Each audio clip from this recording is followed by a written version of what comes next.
তিলোত্তমা হত্যাকাণ্ডে দোষীদের শাস্তির দাবিতে বিশ্বজুড়ে প্রতিবাদ চলছে। এই ঘটনায় এ রাজ্যে লক্ষ লক্ষ মানুষ সামিল হয়েছেন প্রতিবাদে। নারী পুরুষ নির্বিশেষে সকলে পথে প্রান্তরে বিচারের দাবিতে রাত জাগছেন।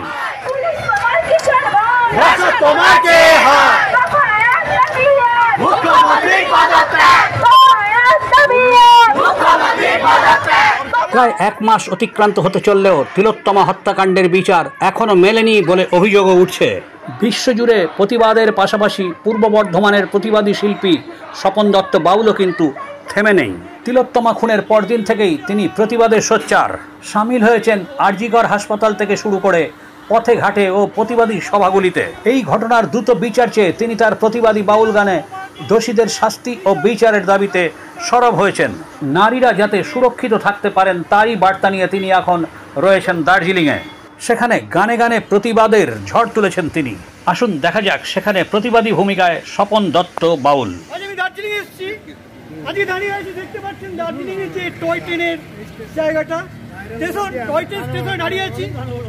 এই টয় স্টেশনের সামনে দাঁড়িয়ে আছি। আজকে আমি বলতে চাইছি, আজকে বিশ্ব প্রতিবাদে দিব যে তিলোত্তমা দোষীদের এখনো শাস্তি হয়নি। কেন গ্রেপ্তার হচ্ছে না? বিচার চাই, দোষীদের অবিলম্বে ধরতে হবে। এইভাবে যদি নারীদের উপর অত্যাচার করা হয়, নারী নির্যাতন করা হয়, তাহলে নারীরা সুরক্ষা কোথায়? কবে হবে বিচার? কবে হবে গ্রেপ্তার? কবে হবে বিচার? কবে হবে গ্রেপ্তার? আরজিকর কাণ্ডের দোষীদের সাজা কি গো হবে না?